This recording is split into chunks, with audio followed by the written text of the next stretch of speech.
राष्ट्रपति निर्वाचन में एनडीए प्रार्थी को बीजेडी समर्थन करुवा बेले एपटे धानर सर्वनिम्न सहायक मूल्य प्रसंग में दल राजरास्ता ओह्लाई।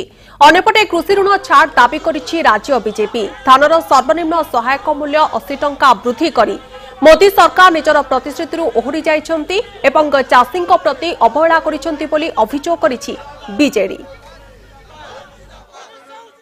एमएसपी बढ़ाइबे 2 गुण बोली कहिथिले, ऋण छाड़ करिया मत कथा कहिथिले। वर्तमान से कथारू से स्टैंड रो भारतीय जनता पार्टी पछगुंचा दउछन्ति, एटा सत्य एवं एटा त्रिवार सत्य कर दउछि। जेतले गतकाली श्रीयुक्त भेंकैया नायडू तांकर सीनियर मिनिस्टर स्पष्ट भाव में गणमाध्यम कले, ट्वीट मध्य कले कि जो दल माने ऋण छाड़ कथा कहउछन सेटा राजनीतिक प्रहसन करूछन, ताले ओडिसा भारतीय जनता पार्टी प्रहसन करूछि, ए स्पष्ट हो गेला। केंद्र सरकार जहाँ आगुरु ऋणर व्यवस्था थिला तादेर आहुरी 4% जेतले देई सारिचंती। आमे दाबी करूछु जे राज्य सरकार पूरा पूरी भाव में कृषि ऋण को 0 इंटरेस्ट दिंतु, ये दाबी आम करुचु।